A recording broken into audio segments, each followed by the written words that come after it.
Enjoy the rest of your day and week. Kia ora. Thank you. Now I'm going to ask if Mr. David McGregor is here. If he's not, we'll then move on to our local board. 2 seconds, 1 second. Okay, we move to local board input now, and just to say that Lotu will be coming on in regards to the items to follow around the investment. So, ma lo lava Lotu, I'll leave it to you. Atalofa lava, can you hear me? Yes. Hello? Yes. Oh, yes. Okay, talofa lava, tēnā koutou katoa ngā mihi nui ki a koutou. Thank you, Mr. Chair, for the opportunity to speak to you and to your awesome colleagues there at the PACE Committee. I've only got 5 minutes, so I'll be very quick. I'm speaking on behalf of our local board in support of 2 applications. You can hear me okay, Mr. Chair? Yeah, no problems at all. Yes, okay, excellent. All right. The first item is for the $1.9 million investment from the Sport and Rec Facility Investment Fund for our Papatoetoe sports fields. That first slide was just a picture of what our fields look like after a little bit of rain. When there's a lot of rain, there's almost a lake that forms in the middle of the rugby field, and it's completely unusable. And you know, our sports fields, you'll know very well, Mr. Chair, these fields, they are used by thousands of local residents for rugby, for cricket, for kabaddi. We have more than one kabaddi tournament a year. Our movies in the parks, for our Christmas parade, and for lots of informal use as well. This weekend we have a big Have a Go event for our young people there on the sports fields. But if we go to the second slide, so at the start of last year, the Auckland Rugby Union came to us and they had done an investigation of all of the rugby fields across the super city, and we were really alarmed to see that the number one field that they identified as being a priority for work is the Papatoetoe sports fields. And they looked at the high usage of the field versus the high number of hours that it's actually not being able to use because of the condition of the fields or because of the lighting, the lack of lighting there. And so it was really not, you know, it wasn't nice for us to sit there and be told that our fields were the worst in the whole of the super city, but also that we are the only local board that does not have a single sand carpeted rugby field. So that came as a surprise to our board as well. Their study showed that up to 23, you know, based on past evidence, 23 hours a week is lost in playing hours because of the condition of the fields or the lights. And they projected that that could go as high as 40 hours a week going forward if we don't do anything about it. You know, we've got another sports field as well that made the top 20 list, so we weren't happy about that. We have been talking, at least since I've been on the board, so since 2013, we've been grappling with this issue of sports fields and have been talking with our staff about what can we do to make our fields more robust and to stand up to the elements, especially with climate change and seeing more extreme weather conditions coming through. But we just haven't had the money to tackle it. And so this is a real opportunity for us to finally do that, and we absolutely support the application before the PACE Committee. It's not unusual for us to see our young people training in the car park because they have nowhere else to train when our fields are out of commission.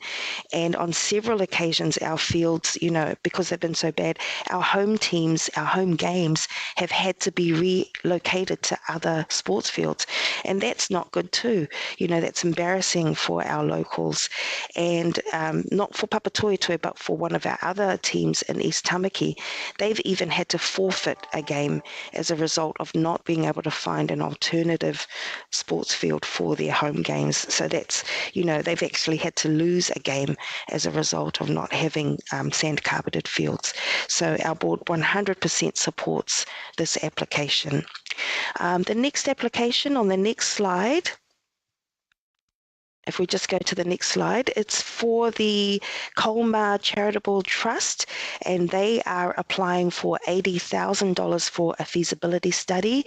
We met with them yesterday and with MIT, and there's an exciting proposal that they have to build an indoor or outdoor, indoor/outdoor stadium or court or something like that, somewhere in that Papatoetoe area. We were talking about the rugby. That's the old rugby club there that you can see.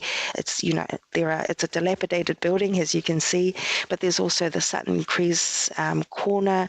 There's the old New Zealand Post site that Panuku's involved in. That's part of the Unlock project. So there's all these possibilities and potentials, but the starting point, of course, is a feasibility study, and the hope is that the feasibility study will reveal all of those potentials and possibilities as well as any risks. And so we absolutely support Colmar Trust application for that $80,000 as well. I thank you very much for your time, Mr. Chair and PACE committee members. Kia ora. Yeah, whawhtailawa lotu, and I'm just going to see if there's any questions. Councillor Collins and then myself will move and second the local board input. And this, as you all know, relates to item 14. So are there any questions or comments for Chair Fully? Councillor Watson. Thank you, Mr. Chair. Thank you, Lotu, for your presentation. Just my question just goes to the number of clubs and consequently teams that are using the facilities in this area, particularly Papatoetoe Recreation Reserve.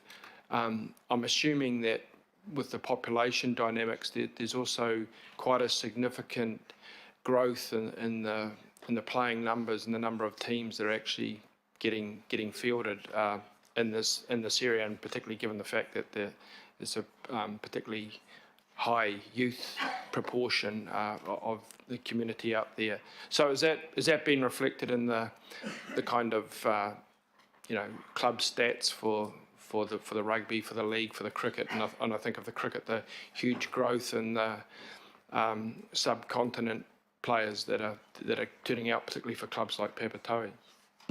Kia ora. Thank you, Councillor Watson. Yes, absolutely. There's huge growth in many of our sports codes, but in particular in rugby, in the women's rugby code as well. Huge growth there. I've gone along to the prize givings for the youth sports teams at Papatoetoe, and they can't have them on one day because there's just so many kids, so they have to split them over, they hold them over an entire week because of the numbers. But we do run the risk when we don't, when the fields have to be closed so many hours a week or so many days during the playing calendar, we run the risk of putting people off, and we of course want to encourage people to take part in organised sport. There's growth also in cricket, and as you say, from our Indian Asian community, but actually also in our area we're seeing growth from our Pasifika community. The cricket team there, the women's cricket team, has a growing number of our Samoan girls who usually play kilikiti, who are now transferring over and playing mainstream cricket as well, and that's really boosted the numbers at the cricket team there in Papatoetoe. Kia ora.